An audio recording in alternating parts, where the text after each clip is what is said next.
This one is for an old dear friend, Ari Geller, a mensch, who gave me a really great compliment a long time ago when I visited his home in Connecticut for the first time. Back then, I only had Matilda. Not to say Matilda's chopped liver. And Ari had 2 kids. And he was, at this point, a very successful kidney doctor, part owner in his own practice. And his lawn was unbelievable. It was off a golf course.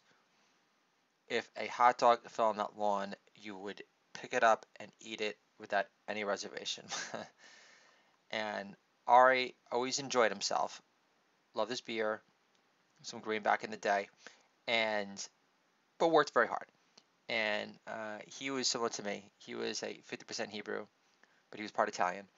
And we loved Dice together. We loved John Candy, hair metal, Grateful Dead later. So we share a lot in common. And Ari, when I met up with him a long time ago at his house, he says to me, it's a very honest moment. He goes, I love your writing. Like, I don't have to read it. Back then, I was like blogging stuff on Yelp, and because I wasn't able to like chasing up on mics, I had a kid, and he was being very clear, saying, I'm not reading your stuff because I'm your friend. I'm reading your stuff because I really enjoy writing. And he says, I think you could be a good stand-up comedian, but I think you'd be a great writer. And he was talking about how all of a sudden we were comparing each other because Ari was my original like creative partner. Like we created a video for Julius Caesar. We did the sketch. It was very funny, and he definitely played the creative director role. I didn't have as much confidence in my creative mojo back then. Not even close, actually. And he was more technical and like way smarter than me. But the point being is that when I met up with Ari, he goes, "Listen, am I funny? Yes, but you have imagination." And he said, you're able to generate ideas like all the time that you think. It was very unique. You do recognize that, right? And I was not expecting that sort of praise. I wasn't expecting for him to be sucking me off a long time, but he was being very sincere and a total match. Hey, George Carlin, I hate to say the word classic because I know you don't approve. And eventually it does sound better. But the point being is that he goes, listen, you got imagination, and I don't have that. And for him to admit that was very menschy. I'm going to say menschy again, so you can go woke yourselves. Am I alienating 99% of my audience knowing that the majority of the universe is not Jewish? Perhaps, but no offense. In this instance, if you've really lost interest altogether in me retelling the backstory of a great friend in my past, who I'm referring to as Menchie, then go woke yourself. Holla. Thank you very much. But anyway, so I'm going to share this story called Chicken Cutlet Hunters. It is a star addition to my upcoming 5th book, Growing Up Vegetarian. Here we go. Chicken Cutlet Hunters.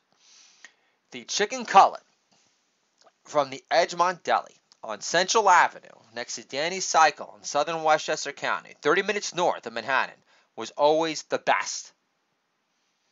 My old school dear friend Ari Geller, now a kidney doctor who part owns his own practice in Connecticut, a graduate of Washington University, no dummy, would agree with me. We became fixated on hunting down the perfect chicken cutlet sandwich ever since.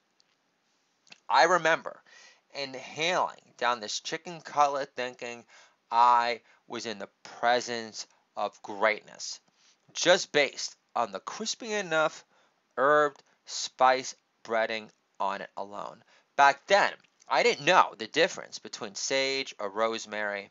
I wasn't aware of how cilantro was used as an herb in salsa. Shit, an underclassman fooled me into buying oregano for weed senior year in high school, so I wasn't obsessing over the herb installation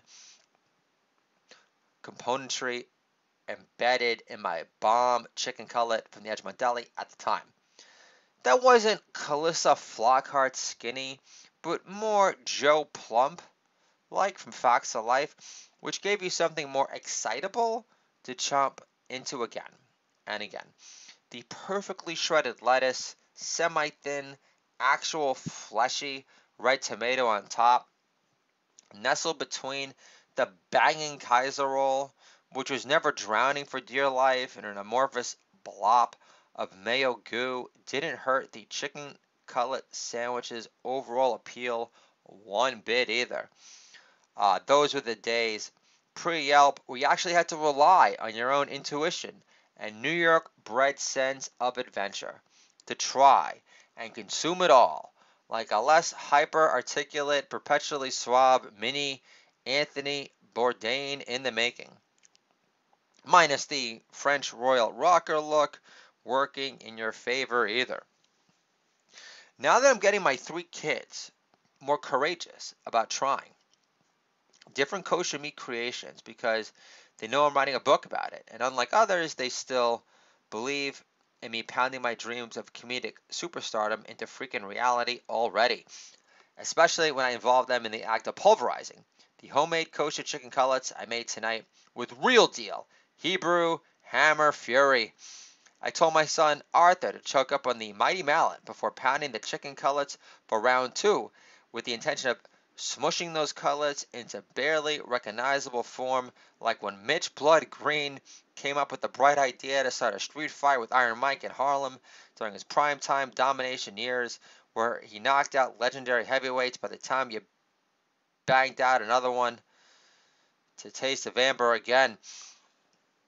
My wife had to Nazify my dream chicken cutlet recreation tonight using a combination of panko breadcrumbs and homemade ones, while also using a mishmash of chopped parsley, sage, and rosemary, by insisting on calling the meal schnitzel, saying I haven't had schnitzel since Oktoberfest in Germany. Meanwhile, I'm thinking, chances are you had pork schnitzel for starters, which is fine, but don't lump my dish into your non-eating kosher past in Germany before the open borders invite to invade and resist assimilation led to no-go zones, proving too much for Angela Merkel's hunched shoulders to bear alone. Where is W to give Angela Lansbury's more homely, less talented, dour dumpy clone to give an unsolicited back rub when you need him? Also, no wonder why I'm getting freaking responses back already from literary agents saying, well, this is not the right fit because I don't want to be branded as an Islamophobe. So much for not being political. Yeah, so also, I didn't know what the hell schnitzel was in high school. I just knew how to order a chicken cutlet at the deli with shredded lettuce, tomato, mayo, Russian dressing, or getting some melted provolone on it if I was feeling particularly eccentric for lunch that day. Granted, tonight I did fry up gargantuan flattened breasts, which looked like Paulie from Rocky, passed out on Bridget Nielsen's tits, but I wouldn't call a schnitzel dish using panko breadcrumbs and kosher certified chicken as a sterling example of keeping it real, Aryan-like either. Can I get a holla for breaking up my killer flow? But just want to say, hey, I'm still here. I know I'm reading a piece right now, but I hope you still love me long time, because I love you too, for making my freaking blog blow up beyond my wildest dreams. I'm at my podcast. Holla. Thank you very much. Blog too. Holla. Thank you very much. Actually, for those food nerd historians at home, there's nothing wrong with that. Schnitzel was actually invented in Austria before famed Nazi hunter Simon Wiesenthal helped track down Adolf Eichmann's Nazi footsteps in Buenos Aires, pleasuring himself to more Malbec and Nazi trading cards bound for the ash bins of truly deplorable history. Before Shiny Shoes got hanged in Israel for being Farrakhan's dreamboat exterminator against you-know-who, Jarvez, and it wasn't your mole-infested British commoners working as bank tellers for Barclays Bank either. Can I get a holla for being a freaking moron, as my son calls me affectionately in a ball-busting sense, but I'm going to call myself a moron with a capital M for thinking that these pieces weren't remotely political. But it's freaking hilarious, and it's big idea fueled comedy, and you can't deal with it? Go walk yourself. Holla. Thank you very much. I'm most impressed. And I'm not going to apologize for making fun of legendary anti-Semites like Farrakhan either. How does he celebrate Holocaust Remembrance Day? Exactly. Does he spray Benjamin Netanyahu's Twitter feed with termite emojis from dusk till dawn? But then include the hashtag Natalie Portman is alright. I'm most impressed with how my kids continue to embrace and try any new kosher meat creation I make for them, because they know it's made with love. And kids always love you back twice as much when you make them feel like the center of your universe instead of the reverse. Last, your kids can't help but look up to daddy a little bit in the kitchen, knowing he's doing his best to please God and obey his dietary laws in exchange for blessing him with the greatest home team imaginable. That being his 3 kids, which he grows closer to every day. And in honor of Chicago, yeah, yeah, yeah! I'm about to put my 3-year-old son Samuel, chosen curls, was bound to woo in the car today on a way to pick up a couple of last-minute, improvised, inspired ingredients, and he says with a wink and bright smile, "I hate your jokes and your books too." And I laughed, "Long time!" The fact my 3-year-old son already understands the full spectrum of silly-minded, sarcastic-fueled ball-busting, while also comprehending what work I've been pounding away at since he was born, is a sign that God really is looking after my back through this miracle wonder child. Samuel, chosen curls, was bound to woo, really is the pubescent total package. Lex Luger, after all. This is the Do It All Dad Year podcast. What Gen X dads understand, obviously. Or else I wouldn't be dropping freaking A+ Lex Luger total package references. Controlling our kids' economy can make our kids great again. My 3 fuss-free kids, 98% of the time, are living proof of it. Have a wonderful Thanksgiving as much as you can, and I'll talk to you guys soon.